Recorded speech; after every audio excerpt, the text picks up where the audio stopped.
ත්‍රිකෝණමිතිය පාඩම කතා කර කර හිටියේ ත්‍රිකෝණමිතිය පාඩමේ අන්තිම කොටස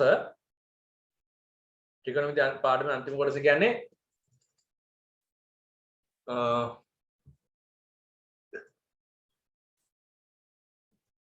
ත්‍රිකෝණමිතිය පාඩම් පහක් තියෙනවා. ඒ පාඩම් පහෙන් අපි සාමාන්‍යයෙන් අපි පාඩම් ටික පෙළ ගස්සන්නේ මේ විදිහට. ත්‍රිකෝණමිතිය ගත්තොත් ත්‍රිකෝණමිතිය පාඩම් ගත්තොත් පළවෙනි එක සර්වසාම්‍ය. ඒ කියන්නේ අනුපාත අතර සම්බන්ධ ඉගෙන ගන්න පාඩම තමයි සර්වසාම්‍ය පාඩම. දෙවෙනි එක ප්‍රස්ථාර.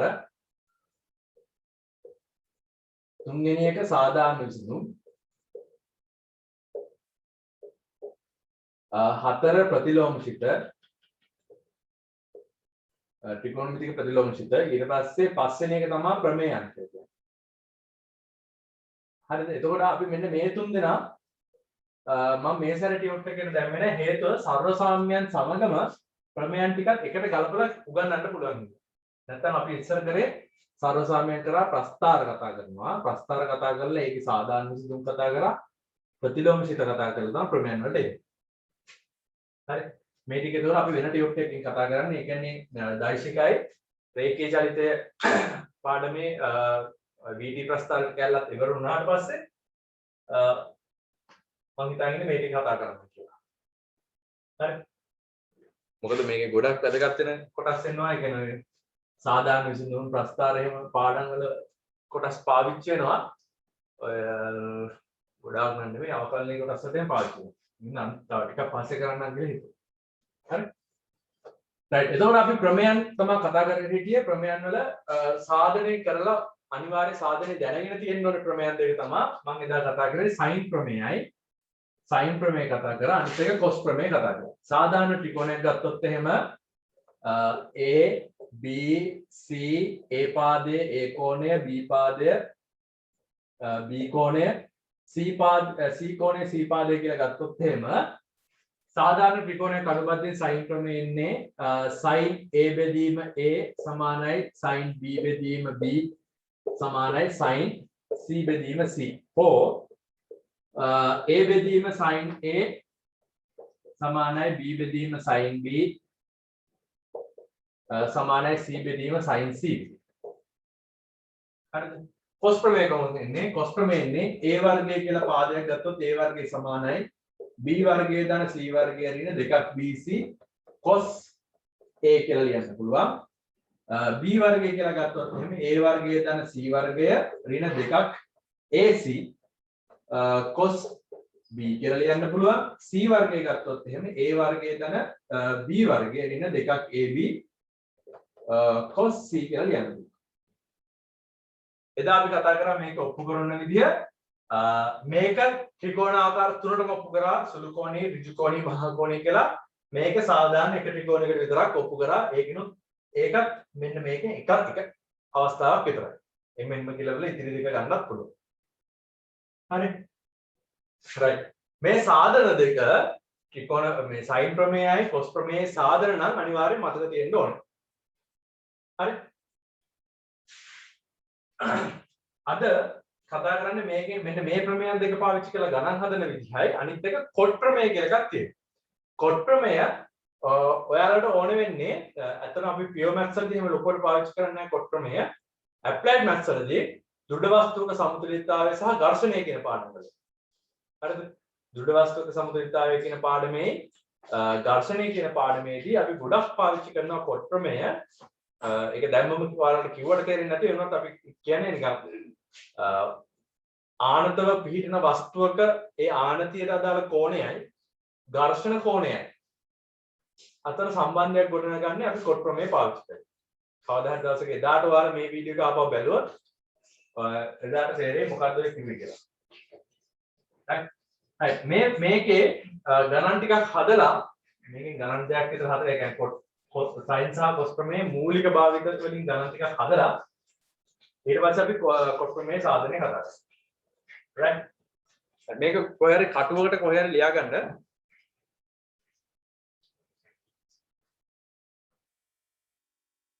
සයින් ප්‍රමේය භාවිතයෙන් නැත්නම් සයින් නීතිය භාවිතයෙන් පහත ත්‍රිකෝණයේ ඒකම B පාද අගයන්න කියලා තියෙනවා. මෙතන ABC කියලා ත්‍රිකෝණයක් තියෙනවා. එතකොට මේ A කෝණය තමයි අංශක 60ක් වෙලා තියෙන්නේ. C කෝණයේ අංශක 90යි. AC පාදය 8යි සෙන්ටිමීටර්. A සහ B හොයන්න කියලා තමයි කියන්නේ. හරි. මම තව දේවල් ටිකක් ඕනනම් දාගන්න. මෙන්න මෙතන කෝණය θ කියලා ඕනනම් දාගමු. θ කියලා දාගන්න. රයිට් මේ ටික අපි ඉස්සෙල්ලා සයින් ප්‍රමේය ලියමු බලන්න. මූලික සයින් ප්‍රමේය ලියලා සයින් ප්‍රමේය කොහොමද එන්නේ?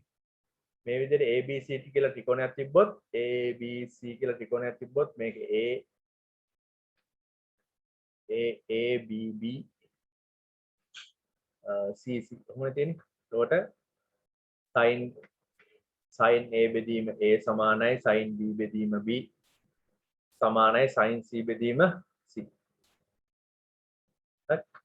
නැත්නම් A බෙදීම sin A සමානයි B බෙදීම sin B සමානයි C බෙදීම sin C. මේ ප්‍රමේයන් මේ ආකාර දෙකම පාවිච්චි කරන්න පුළුවන්. එතකොට ඇයි මේ දෙකක් කියන එක ප්‍රශ්නයක් නේ? මේ දෙකේ දෙපැත්තක වාසි තියෙනවා. මේ මුල් ආකාරය ගන්න එකේ වාසි තියෙනවා. දැන් sin cos වලින් sin සහ sin B වලින් එහෙම ත්‍රිකෝණමිතික සම්බන්ධතාවය එහෙම තිබ්බොත් ගානක් හදනකොට මේ උඩින් ලියපු එක වාසි පාද අතර සම්බන්ධතාවය එහෙම මොකක් හරි ගානක් තිබ්බොත් එහෙම ඒතර මේ යටින් ලියන එකේ වාසියක් තියෙනවා. මම ගණන් හදන වෙලාවට ඒක කියලා දෙන්නම්. right හරි. මේ sin ප්‍රමේය මේකට දාමු බලන්න.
දෙවෙනි ගාන ABC ත්‍රිකෝණයේ C කෝණයේ අංශක 30ක් වන අතර AC පාදය මෙහෙමයි AB පාදය මෙහෙමයි සයින් නීතිය භාවිතයෙන් ඉතිරි අභ්‍යන්තර කෝණ සොයන. ඒ කියන්නේ ත්‍රිකෝණයේ අභ්‍යන්තර කෝණ ටික හොයන්න කියනවා.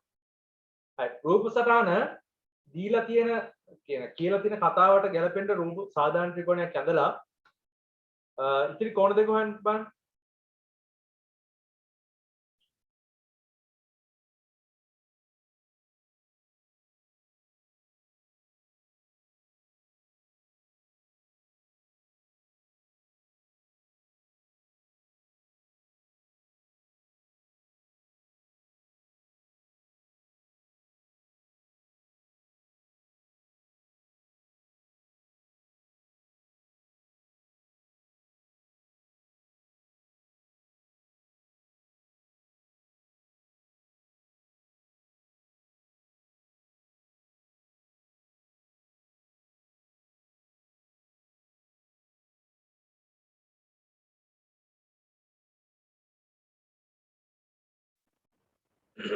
right ඉස්සෙල්ලාම මම කරන්නේ මේ වගේ දෙයක් සාධාරණ ත්‍රිකෝණය ඇඳගත්තා ඒ කියන්නේ ත්‍රිකෝණයක් ඇඳගත්තා ඒකට ඒ දීලා තියෙන තොරතුරු ටික දැම්මා දාලා සයින් ප්‍රමේය දැන් අර පොඩි කාලේ වගේ හැම වෙලාවෙම ඔක ලියලා ඉන්නේ නැහැ කෙලින්ම මේ ආදේශය දානවා පාදයේ බෙදීම පාදයට ඒ අනුරූප කෝණය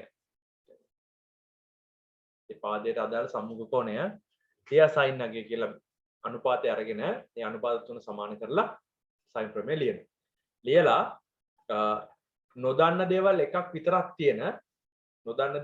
විතරක් තියෙන සමානුපාතයක් තෝරගන්න. උදාහරණයක් දැන් 10 දන්නවා sin 30 අගය දන්නවා 10 මූල 3 දන්නවා මෙයා විතරක් දන්නේ නැහැ. එතකොට මේ සමානුපාතයෙන් මෙන්න මේ නොදන්න පාදේ හොයන්න පුළුවන් ටක් ගාලා. අන්න ඒ කොටස තෝරගන්නවා. තෝරගෙන දැන් මේක සුළු කරනවා. එතකොට 10 තියෙනවා එහා පැත්තේ 10 තියෙනවා දෙපැත්තෙම 10න් බෙදුවාම 10ට 10 කැපිලා යනවා. එතකොට sin b කියන එක්කෙනා ලියන්න පුළුවන් මූල 3 බෙදීම 2යි කියලා. නේද? මොකද මේ භාගයෙන් මූල 3 වැඩි වෙනවා sin b එකෙන් වැඩි වෙනවා. එතකොට b කියන එක්කෙනා අංශක 180ට වඩා අඩු කෝණයක්. එතකොට මූල 3 එන්නේ හරිද? මූල 3 බෙදීම 2යි එන්නේ අපිට ගන්න පුළුවන් අංශක කීය කියලා.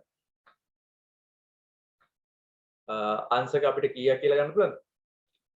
sin b සඳහා ධන මූල 3 බෙදීම 2ක් එන්නේ sin b සඳහා ධන මූල 3 බෙදීම 2ක් එන්නේ b වල අගේ මොනවා වුණොත් පුතේ අංශක 60ක් වුණාම පැහැදිලි right ඊළඟ කාරණාව අපිට දෙකෙන් ලියන්න පුළුවන් එතකොට දෙකෙන් එහෙනම් a ධන අංශක 60 සමාන 150යි එහෙනම් a කියලා කියන්නේ අංශක 90යි. හරි a කෝණේ අංශක 90යි. b කෝණේ එතකොට 60යි a කෝණේ අංශක 90යි. ඒකෙන් අපිට එතකොට නොදන්න x පාදේ ලියන්න පුළුවන්. x පාදයට උන හොයන්න පුළුවන් කොහොමද? මෙන්න මේ අනුපාත දෙක පාවිච්චි කරනවා. එතකොට 10 බෙදීම භාගය සමානයි x බෙදීම sin 90. sin 90 කියන්නේ 1යි. එතකොට x කියන්නේ කීයද? x කියන්නේ 20යි සෙන්ටිමීටර්.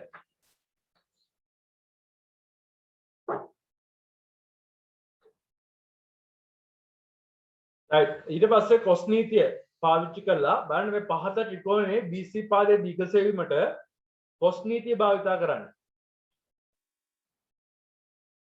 මම ඔයාලට මතක් වෙන්න cos නීතිය ලියන්න. සාධාරණ ත්‍රිකෝණයක් ඇන්දොත් cos නීතිය වෙන්නේ මොකද්ද?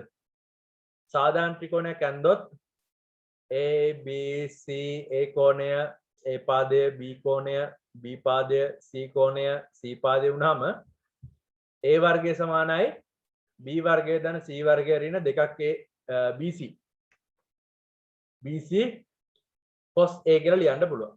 හරිද? ඒතර අනිත් පාද වලටත් ඔය අනුරූපව ලියා ගන්න පුළුවන්. try එකක් දෙන්න බලන්න BC පාදේ හොයන්න.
ඒ කෝණයක් තියෙනවා මේ විදිහට පාද දෙකක් සහ අභ්‍යන්තර කෝණය 4 6 සහ අංශක 60 කියලා දීලා අර 60යි කෝණයට ඉස්සරහින් තියෙන සම්මුඛ පාදය හොයන්න තියෙන්නේ. බලන්න. right. එතකොට මේකට දැම්මහම මේ ගණන් වල මෙහෙම දෙයක් තියෙනවා. දැන් ශීර්ෂ ටික නම් කරලා තියෙන්න ඕනේ නැහැ. ඔයාලට කෝණ ටික අඳුර ගන්න. ඒතර මතක තියාගන්න කෝණයක් දීලා ඒ කෝණයට සම්මුඛ පාදය හොයාගන්න පුළුවන් මේ කෝණයට අදාළ බද්ධ පාද, ඒ කියන්නේ මේ කෝණයත් එක්ක තියෙන බද්ධ පාද දෙක පාවිච්චි කරලා. හරිද? එතකොට 6 වර්ගය ධන 4 වර්ගය අඩු කිරීම දෙවතාවක් 6 වතාවක් 4 වතාවක් cos 60 සුළු කරපුවාම මේ cos 60ට මේ දෙකේ ඉලක්කම කැපිලා යනවා. 6 වර්ගයේ 36යි 4 වර්ගය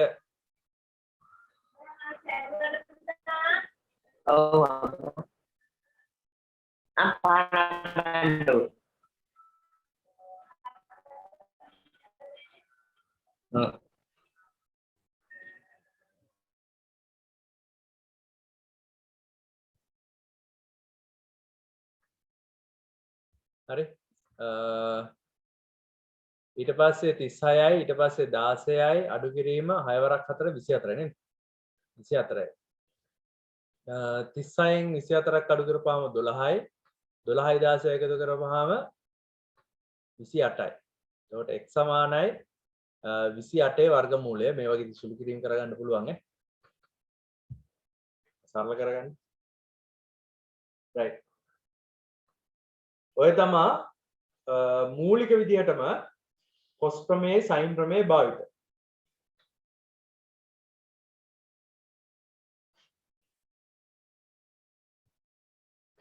එතකොට ඔය sin ප්‍රමේය cos ප්‍රමේය භාවිත අද අපි හදපු ගණන් හතරේ භාවිත පුතේ මේ සාමාන්‍යයෙන් මොකද්ද මේවා අපි කිව්වොත් මේ PO Max paper එකේ ගණන් වලින් අහන්නේ නැහැ. PO Max paper එකේ ගණන් වලින් අහන්නේ නැහැ. Applied Max වලට ඔයාලට ඉස්සරහට හම්බ වෙනවා පාඩමක් සාපේක්ෂ ප්‍රවේගය වගේ පාඩම්. හරිද? අන්න ඒ වගේ පාඩම් වලදී මෙන්න මේ වගේ යෙදීම් මෙහෙම තියෙනවා.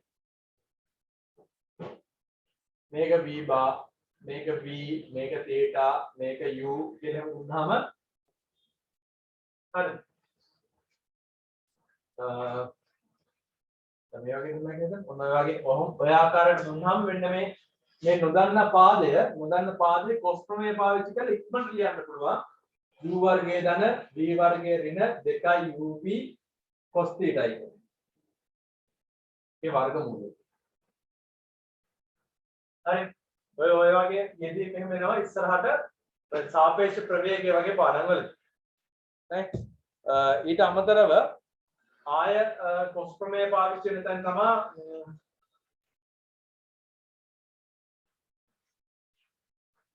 අපිට පුළුවන් මොනවාද ඒ දෘඩ වස්තුක සමතුලිතතාවයේ ගණනවල තියෙනවා 2002 හරි 2003 වෘත්ත කේන්ද්‍රය වගේ පාඩමක ඒකේ අන්තිමට වගේ තිබ්බා වගේ මතකයි ඒ cos ප්‍රමේය පාවිච්චි කරලා සුළු කිරීම.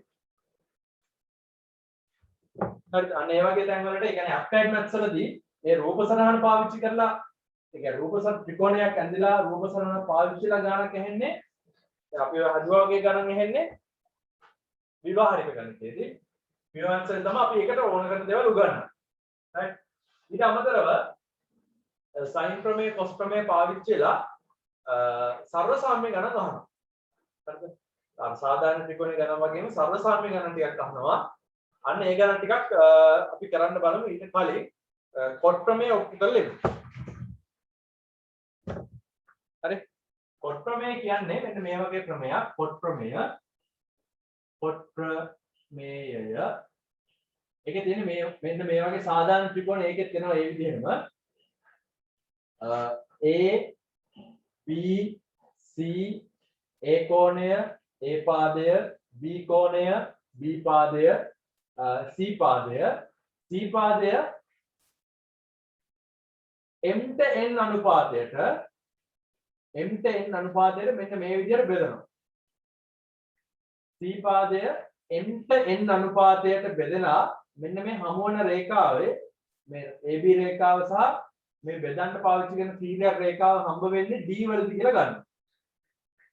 හරිද? ඊට පස්සේ මෙන්න මෙතන මේ හැදෙන කෝණය මම දාගන්නවා θ කියලා.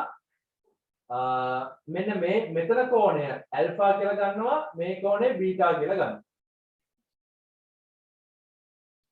හරිද? මොකද කරේ සාධාරණ ත්‍රිකෝණයම තමයි එක ශීර්ෂයක ඉඳලා තුන්වෙනි පාදේ කියන්නේ ශීර්ෂයට අදාළ නොවන අනිත් පාදය m ට n අනුපාතයට බෙදෙන විදිහට සීරියක් රේඛාවක් අඳුන ඒ ශීර්ෂයේ ඉඳලා ඒ ශීර්ෂයෙන් නම් ඒ අඳුරු රේඛාව D වලදී හම්බ වෙනවා කියලා දාලා මෙන්න මෙතන මේ කෝණය මේ කෝණ දෙකේ කැමති එකක් ගන්න පුළුවන්. මම ගත්ත මේ කෝණය සාමාන්‍යයෙන් අපි සම්මත ආකාරයෙන් ලියන්නේ මේ විදිහට C D B වගේ කෝණය θ කියලා ගන්නවා. ඔහොම θ කියලා ගත්තට පස්සේ මට cos ප්‍රමේය ලියන්න පුළුවන් කියනවා m එකතු කිරීම n වතාවක් cot θ සමානයි m වතාවක් cot alpha අඩු කිරීම n වතාවක් cot beta කියලා. හරිද?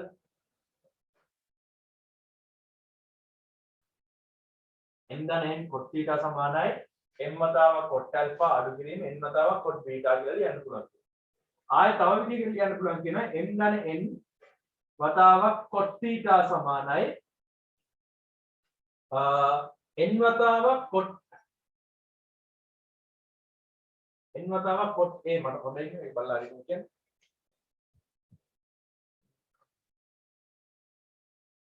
ඔව් n වතාවක් cot a n වතාවක් cot a අඩු කිරීම m වතාවක් cot b කියන. හරි. ඒකෙන් ඉස්සෙල්ලාම කරේ මොකද්ද? මේ අනුපාත දෙකේ මෙන්න මේ අනුපාතයක් තියෙන්නේ 1ට 1 1ට 2 3ට 5 වගේ අනුපාතයකට බෙදුනොත් මෙන්න මේ අගයන් දෙකේ එකතුව වතාවක් cot θ සමානයි මේ අනුපාතයේ මේ අගය වතාවක් cot alpha අඩු කිරීම මේ අගය වතාවක් cot beta කියලා ලියන්න පුළුවන්. අනිත් එක තමයි n ධන n cot θ සමානයි මෙයා වතාවක් මේකේ cot අගය අඩු කිරීම මෙයා වතාවක් මේකේ cot අගය. හරිද? ඔහොම cot ප්‍රමේය සාධනය කරන විදිහ බලන්න. හරි සාධනය කරනකොට අපි ගොඩක් වෙලාවට පාවිච්චි කරන ක්‍රමයක් තමයි දැන් අර මේ වාරාන්තර දන්නව නේද මේ මෙන්න මේ A කියන කෝණය ලියන්න පුළුවන් සාධනයට අවශ්‍ය වෙන දෙයක් තමයි ඇල්ෆා ධන A කෝණය සමානයි θ. කොහොමද උනේ? මෙන්න මේ ත්‍රිකෝණයේ පාදයක් දික් කළ විදිහට බාහිර කෝණය අභ්‍යන්තර ප්‍රතිවිරුද්ධ කෝණ දෙක එකතුවට සමානයි. 9 වස ක්‍රමයක්. එතකොට A කියන කෝණය මට පාවිච්චි කරන්න පුළුවන් θ අඩු කිරීම ඇල්ෆා කියලා. ওই විදිහටම B කෝණය ලියන්න පුළුවන්. මෙන්න මේ B කෝණය ලියන්න පුළුවන්. කොහොමද?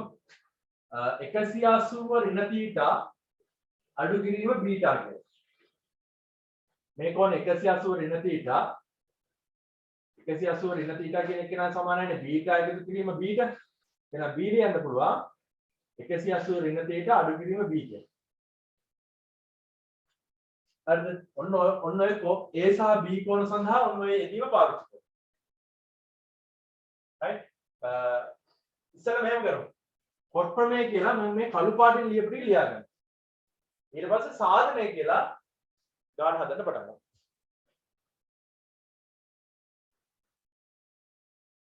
මම CD පාදයේ තියෙන මේ ත්‍රිකෝණය පාවිච්චි කරලා තමයි දැන් මම මොකද්ද මේ sin ප්‍රමේය තමයි දාන්නේ. sin ප්‍රමේය දාලා තමයි මේ cot ප්‍රමේය ඔප්පු කරන්නේ. හරිද?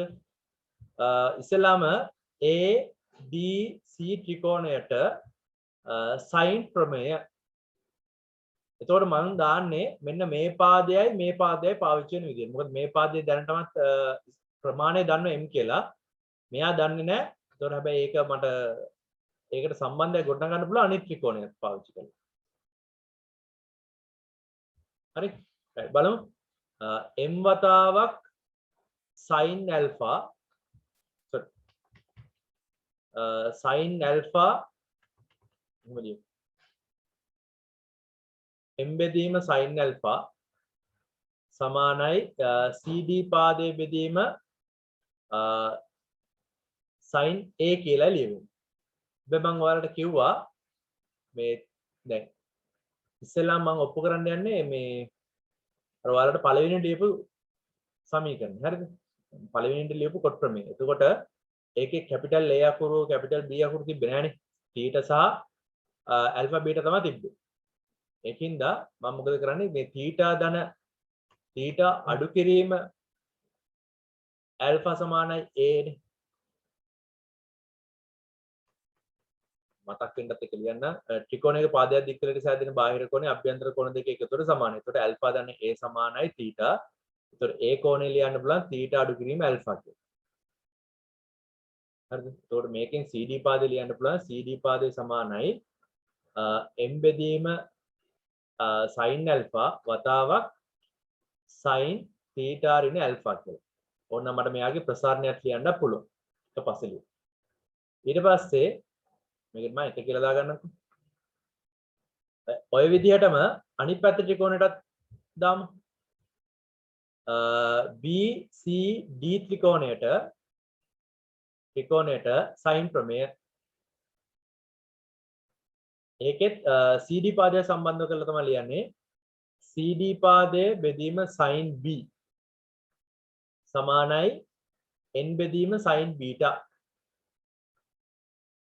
මේකත් මට ලියන්න පුළුවන් මෙන්න මෙතන කෝණය 180 ඍණ θ හින්දා මට ලියන්න පුළුවන් 180 ඍණ θ සමානයි b එකතු කිරීම බීටා කියලා. ඒකෙන් b කෝණය ලියන්න පුළුවන් 180 ඍණ θ අඩු කිරීම බීටා කියලා. ඒක තව චුට්ටක් ලියුවොත් එහෙම 180 ඍණ θ ධන බීටා කියලා ලියන්න පුළුවන්. එතකොට මට මෙතන CD පාදේ ලියන්න පුළුවන් CD පාදයේ සමානයි n බෙදීම sin beta වතාවක් sin b වෙනුවට 180 ඍණ θ ධන බීටා කියලා ලියන්න පුළුවන්. මේකේ තව වාසියක් තියෙන 180 ඍණ මොකක් හරි කෝණයක් තිබ්බොත් ඒක ඒ විදිහටම ලියන්න පුළුවන්. ඕක දෙවෙනි වෘත්ත පාදයේ හින්දා. sin beta වතාවක් sin θ ධන බීටා කියලා ලියන්න පුළුවන්.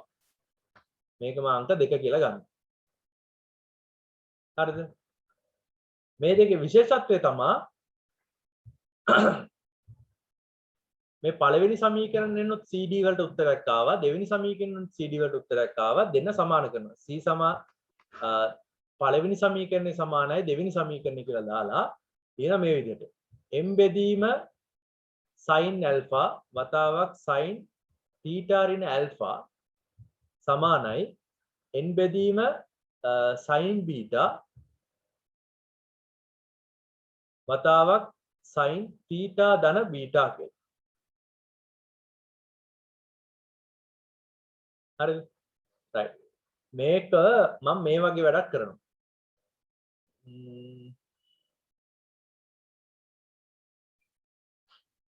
right. මෙහෙම කරමු. m බෙදීම n වතාවක් sin beta බෙදීම sin alpha සමානයි sin θ ධන බීටා බෙදීම sin θ ඍණ alpha කියලා වෙලා මම මේ අර alpha beta සමීකරණ හැඩේ තියෙන කෝණ ටික එක පැත්තකට ගන්නවා. තනි කොටස් තියෙන කට්ටිය අනිත් පැත්තට ගත්තා. right. මේක ටිකක් සුළු කරමු බලන්න.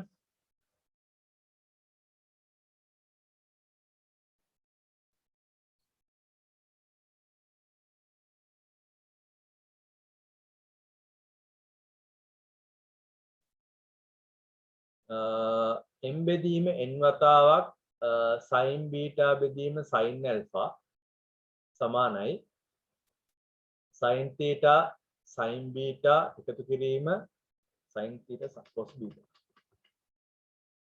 cos beta එකතු කිරීම cos theta sin beta බෙදීම sin theta cos alpha අඩු කිරීම cos theta sin alpha කියලා ලියන්න පුළුවන්. මම උඩයි යටයි දෙකම cos theta ගෙන් බෙදනවා. cos theta ගෙන් බෙදපුවාම මෙතන එනවා මෙහෙම කරමු.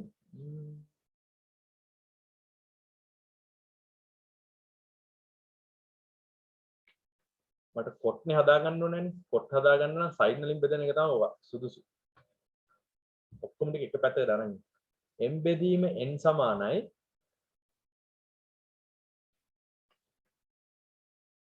sin alpha වතාවක්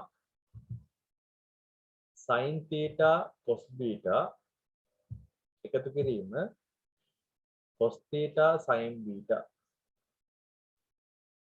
සම්පූර්ණ එක බෙදීම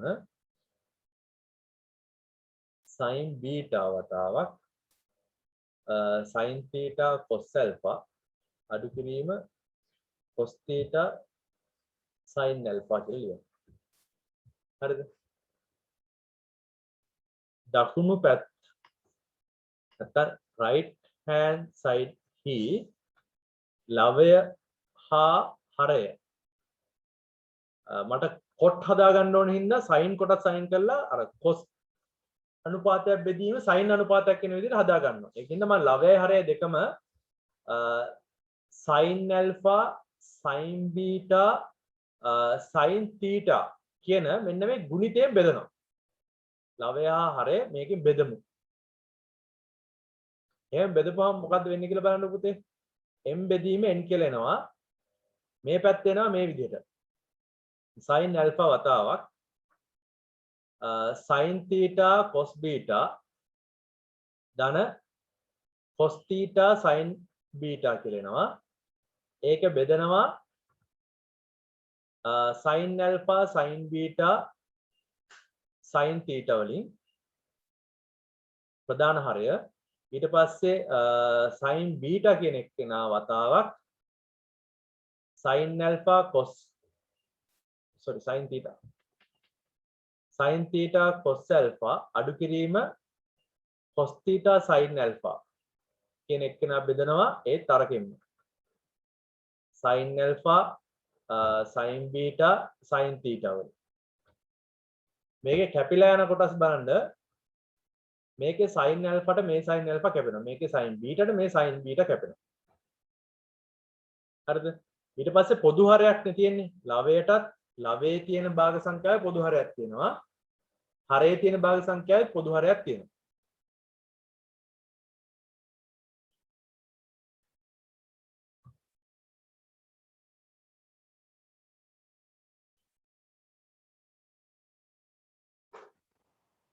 හරි ඊට පස්සේ දැන් මට ආපු උත්තරේ මම චුට්ටක් ලියලා පෙන්නන්නම් ඔයාලට m බෙදීම n සමානයි sin theta cos beta එකතු කිරීම cos theta sin beta කියලා එනවා. එතකොට මේකේ පොදු හරයන්නේ තියෙන ඒ හරය මම ගලවලා ලියනවා මේ දෙන්නට වෙන වෙනම. එතකොට sin beta sin theta මේකෙත් sin beta sin theta කියලා එන්නේ. සම්පූර්ණ දිගහරය යටත් ඒ විදිහට ලියාගත්තොත් sin theta cos alpha sin alpha cos theta sin alpha sin theta අඩු කිරීම sin alpha cos theta බෙදීම sin alpha sin theta හරි right මේක සුළු කරපුවාම බලන්න සුළු කරපුවාම මේකේ sin theta ට sin theta කැපෙනවා මේකේ sin beta ට sin beta කැපෙනවා sin alpha ට sin alpha sin theta ට sin theta මෙම් කැපුණාට පස්සේ උත්තර එනවා මෙන්න උඩ එනවා cot beta එකතු කිරීම cot theta බෙදීම යට එනවා cot alpha අඩු කිරීම cot theta කියලා. මම මොකද කරන්නේ දැන් හරස් ගුණිතය කරනවා. එතකොට එනවා m වතාවක් cot alpha අඩු කිරීම m වතාවක් cot theta සමානයි n වතාවක් cot beta එකතු කිරීම n වතාවක් cot theta කියලා. හරිද? මේ පදේ මේ පැත්තට ගන්නවා මෙයා මේ පැත්තට ගන්නවා. එහෙම ගත්තට පස්සේ m ධන n වතාවක් cot theta කියලා ලියන්න හැකි. cot theta සමානයි m cot alpha අඩු කිරීම n cot beta කියලා ඕන් එනවා අපේ cot ප්‍රමේය. හරිද? ඒක සාමාන්‍ය sin ප්‍රමේය පාවිච්චි කරලා තමයි හදන්නේ. හැබැයි අර මේ පොඩි සුළු කිරීම ටිකක් දිගයි. මම හිතන්නේ මේ සුළු කිරීම දෙක හින්දා තමයි ඔයාලට මේ සාධනය අහන්නේ නැත්තේ විභාගෙට. හැබැයි මේ ප්‍රමේය අපි ගොඩක් පාවිච්චි කරන ළමයි මේ දෘඩ වස්තුක සමතුලිතතාවය කියන පාඩමේ නැප්පයිට් පාඩමේ සහ ඝර්ෂණයේ පාඩමේ කියන දෙකම එක පාඩම් තමයි. ඒ පාඩම් වලදී කවුරු හරි දරුවෙක් දැන් බැරි වෙලා හරි ඇල්ෆා බීටා උක්ත කරගන්නේ නැතුව AB උක්ත කරගෙන ගාන හැදුවා නම් හරිද? AB උක්ත කරගෙන ගාන හැදුවා නම් ඔයාලට දෙවෙනි සමීකරණය ගන්න පුළුවන්. හරිද? ඔයාලා දෙවෙනි සමීකරණය ඔප්පු කරවුවොත් මට ඒක WhatsApp කරලා තියන්න මම ඒකතොර බලන්න.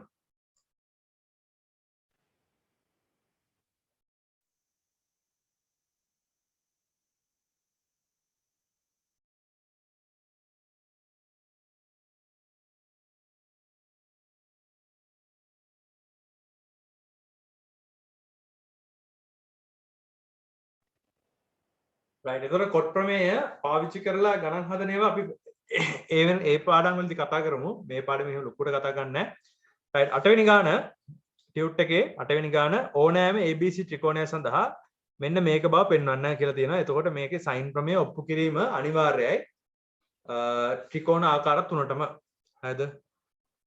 right මේක ඔප්පු කරාට පස්සේ තියෙනවා පළවෙනි අවස්ථාව a ඍණ b බෙදීම c සමානයි sin a ඍණ b බෙදීම දෙක වතාවක් cos c බෙදීම cos c බෙදීම දෙක බව පෙන්වන්න කියලා තියෙනවා. ඊට පස්සේ දෙවෙනි අවස්ථාව තියෙනවා b වර්ගය අඩු කිරීම c වර්ගය බෙදීම a වර්ගය සමානයි මෙන්න මේක බව පෙන්වන්න කියලා. right බලමු කරලා.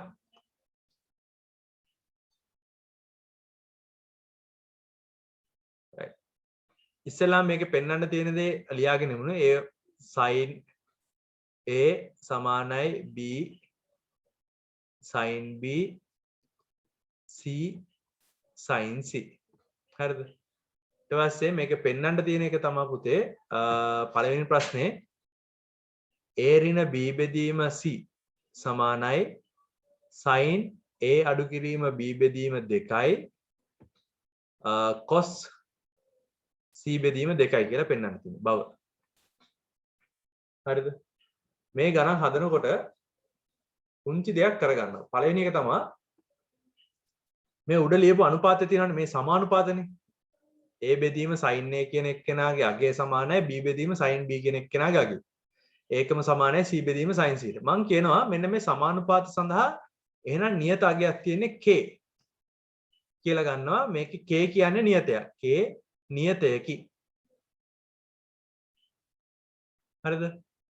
මොනවා හරි අනුපාතයක් හැදිලා තියෙනවා නම් හොඳට මතක තියාගන්න මෙන්න මේ වගේ අනුපාතයක් හැදිලා තියෙනවා නම් විචල්්‍ය නොවන නියත වලින් නියත පද වලින් හැදිලා තියෙනවා නම් ඒ වගේ සමානුපාතයකින් සමානුපාතයක් සමාන කරන්නේ සමානුපාතයක් සමාන වෙන්නේ k කියලා නියතයකට. ඒ කියන්නේ අපි k කියලා දානවා අපි දාන්නේ ඔකට සමාන නියතයක් කියලා කියන්නේ. සමහර වෙලාවට මේ වගේ සමානුපාතයක් තිබ්බොත් ඒ සමානුපාතයේ විචල්්‍ය වලින් නම් හැදිලා තියෙන්නේ. මෙන්න මේ a b කියන ඒවා හැම වෙනස් වෙනවා නම් කොටසෙන් කොටසට අපි ඒ වගේ වෙලාවකට සමානුපාත අවස්ථාවකට සමාන කරලා දාන අකුර ලැම්ඩා කියලා දාන්නේ. ලැම්ඩා හරි t හරි කියලා දානවා. අපි ඒ වෙලාවට ඒ ලැම්ඩාට හරි t ට හරි කියන්නේ පරාමිතියක් කියලා. හරිද? නියත වලින් සමන්විත සමානුපාතයක් තනි අගයකට සමාන කරනවා නම් ඒ තනි අගය නියතයක් කියලා ගණන් ගන්නවා. විචල්්‍ය වලින් සමන්විතයි නම් සමානුපාත විචල්්‍ය වලින් සමන්විතයි නම් ඒ සමානුපාත සඳහා යොදන තනි අගයට දානවා ලැම්ඩා හරි t හරි කියලා. ඒකට අපි කියනවා පරාමිතියක් කියලා. හරිද? පස්සේ දවසක ওই වචනේ ඇහි එදාට ඒකේ තේරුම ඕක. right. k කියලා ගත්තාම මේකේ වාසිය තමයි මෙන්න මේක. a කියන එක කෙනා ලියන්න පුළුවන්. ඒතකොට k වතාවක් sin a කියලා. අරස් තුනතේ b කියන එක කෙනා ලියන්න පුළුවන් k වතාවක් sin b කියලා. ඒ වගේම c කියන එක කෙනා ලියන්න පුළුවන් k වතාවක් sin c කියලා. ලෙස භාවිතා කළ හැකියි. right. දැන් ගන්න හදමු බලන්න. මම ගන්නවා left hand side. එතකොට මේක කියන්නේ left hand side කියන්නේ. left hand side ගත්තාම a ඍණ b බෙදීම c කියන එක කෙනා ලියන්න පුළුවන්. දැන් අර අපි පාවිච්චි කරපු ඒ වගේ k sin a අඩු කිරීම k වතාවක් sin b බෙදීම k වතාවක් sin c කියලා. උඩ පදේ k පොදුයි. k එළියට ගත්තාම sin a අඩු කිරීම sin b බෙදීම k වතාවක් sin c. k ට k කැපිලා අයින් වෙනවා. හරි. එතකොට sin c අඩු කිරීම sin b කියලා තිබ්බොත් එහෙම ඕකට cd සමීකරණ දාන්න පුළුවන්. cos a ධන b බෙදීම 2යි. දෙවතාවක් කියලා එනවා. දෙවතාවක් ආයේ sin a ඍණ b බෙදීම 2යි කියලා. sin c කෙනෙක් කෙනා ලියන්න පුළුවන් දෙවතාවක් sin c බෙදීම 2යි cos c බෙදීම 2යි කියලා.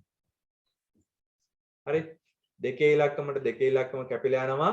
අනිත් කාරණාව තමයි ඔයාලට තව දෙයක් මතක් කරගන්නවා. a ධන b ධන c කියන්නේ අංශක 180යි. මොකද මේක සාධාරණ ත්‍රිකෝණයනේ. එතකොට දැන් මට a ධන b කියන තැනට පාවිච්චි කරන්න පුළුවන් phi අඩු කිරීම c කියලා. එහෙනම් a ධන b බෙදීම 2කට පාවිච්චි කරන්න පුළුවන් phi බෙදීම 2 අඩු කිරීම c බෙදීම 2 කියලා. හරිද? එහෙම වුණාට පස්සේ මෙතන cos c කියන එක කෙනාට ලියන්න cos මෙන්න මේ කැලේ ලියන්න පුළුවන් කොහොමද? cos 90 ඍණ c බෙදීම 2 වතාවක් sin b බෙදීම 2 sin a අඩු කිරීම b බෙදීම 2යි මේක sin c බෙදීම 2යි cos c බෙදීම 2යි කියලා ලියන්න. තව චුට්ටක් සුළු කරමු. සුළු කරපුවාම උඩ හැදෙනවා sin c බෙදීම 2යි sin a ඍණ b බෙදීම 2යි කියලා. sin c බෙදීම 2යි cos c බෙදීම 2යි මේකේ මේ පදේ කැපිලා ගිහිල්ලා sin a ඍණ b බෙදීම 2 වතාවක් බෙදීම cos c බෙදීම 2යි කියලා right hand side එනවා. දැන් මට මේක කියන්න ඕමනාව තියෙන්නේ sin ප්‍රමේය කෙනෙක් කෙනා පාවිච්චි කරලා තමයි මේ ගාන හැදුවේ. හැබැයි මේ ගාන හදාගෙන යනකොට අර සාධාරණ ත්‍රිකෝණයේ මූලික සම්බන්ධතාවය එහෙම පාවිච්චි කරන්න වෙනවා. පැහැදිලි? right.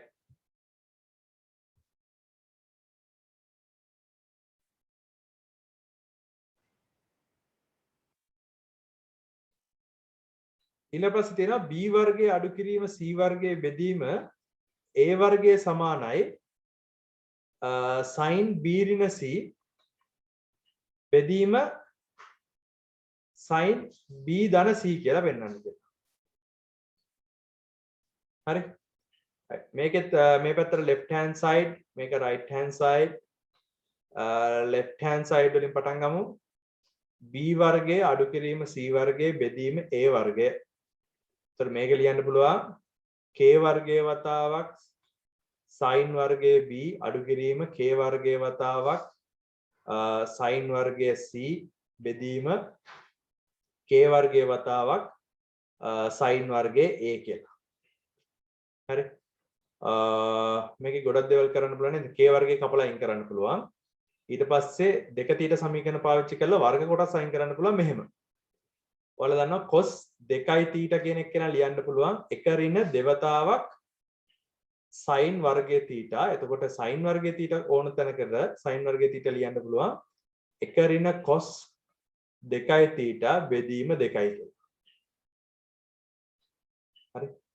එතකොට මට මෙන්න මේ කොටස ලියන්න පුළුවන් නේ k වර්ගයේ කපලා එවුනාට පස්සේ පියවර මම මේ ලියන්නේ එක ඍණ cos 2ib බෙදීම 2 අඩු කිරීම එක ඍණ cos 2c බෙදීම 2 සම්පූර්ණක බෙදීම 1 ඍණ cos 2a බෙදීම 2 උඩ පොදු හරය පොදු සාධක විදිහට පොදු හරය විදිහට හරිද උඩ පොදු හරය විදිහට දෙක කියන එක්කෙනා යෙදෙනවා ඒ දෙකයි යට හරය දෙකයි කැපිලා යනවා හරිද මම කරපු එක හොඳට මතක තියාගන්න මම මේ ඕනවට පාට එහෙම නෙමෙයි කැපුවේ මෙන්න මේ මෙතන අර මම මෙහෙම පොඩි එකා වගේම ගන්න හදන්න නැත්නම් කචල් වෙනවා 1 ඍණ cos 2b අඩු කිරීම 1 එකතු කිරීම cos 2c බෙදීම 2 වතාවක් 2 බෙදීම 1 ඍණ cos 2a කියලා ලියන්න පුළුවන් මේ දෙකේ ඉලක්කම මේ දෙකේ ඉලක්කම කැපෙනවා එකේ ඉලක්කම මේ එකේ ඉලක්කම කැපෙනවා හරිද එතකොට දැන් හැදෙනවා මේ වගේ දෙයක් cos 2c අඩු කිරීම cos 2b කියලා බෙදීම යට තියෙනවා 1 ඍණ cos 2a හරි right මේ වගේ වැඩක් කරමු උඩට CD සමීකරණ දාමු එතකොට දෙවතාවක් එතකොට ඍණ එනවා නේද ඍණ දෙවතාවක් sin c ඍණ b c ධන b sin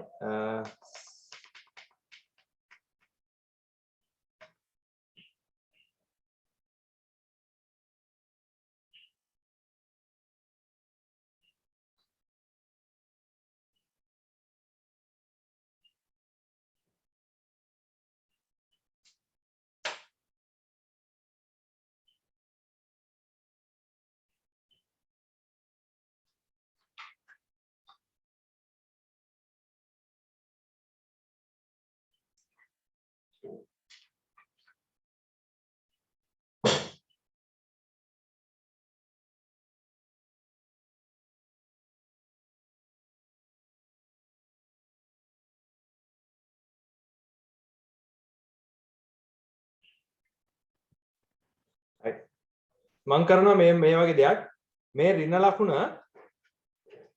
ඔයාලා දන්නවා sin ඍණ θ කියලා කියන්නේ ඍණ sin θ ට හරිද එතකොට මේක මේ පැත්තෙන් මෙහෙට ලියන්නත් පුළුවන් නම් මේක අනිත් පැත්තට ලියන්නත් පුළුවන් ඒකින්ද මම මේ ඍණ ලකුණ පාවිච්චි කරලා මේ sin c ඍණ b කියන එක්කෙනා අනිත් පැත්ත හරවනවා මේ විදිහට දෙවතාවක් sin b ධන c sin b ඍණ c කියලා. හරි. එක එක. ඊළඟ කාරණාව 1 ඍණ cos 2a කියන එක්කෙනා මට ලියන්න පුළුවන් මේ දෙකේ ඉලක්කම මෙතෙන්ට අරගෙන 1 ඍණ cos 2a θ කියන එක්කෙනා එහෙනම් දෙවතාවක් sin වර්ගය θ කියලා. එහෙනම් මට මෙයාව ලියන්න පුළුවන් නේද? දෙවතාවක් sin වර්ගය a කියලා. දැන් මේ දෙකේ ඉලක්කම මේ දෙකේ ඉලක්කම කැපෙනවා. ඊළඟ කාරණාව තමයි මේ sin වර්ගයේ a කියන එක්කෙනා කැලි දෙකකට ගලවනවා මේ විදිහට. sin b ධන c sin b ඍණ c බෙදීම sin phi අඩු කිරීම b ධන c sin phi අඩු කිරීම b ධන c කියලා. හරිද? phi අඩු කිරීම b ධන c කියලා කියන්නේ b ධන c ටම තමයි. 180 ඍණ θ කියලා කියන්නේ sin θ මනේ. එතකොට මෙන්න මේ කොටසට මේ කැල්ල එකක් කපලා අයින් කරන්න පුළුවන්. එතකොට සුළු කරපුවාම එනවා sin b ඍණ c බෙදීම sin b ධන c කියලා.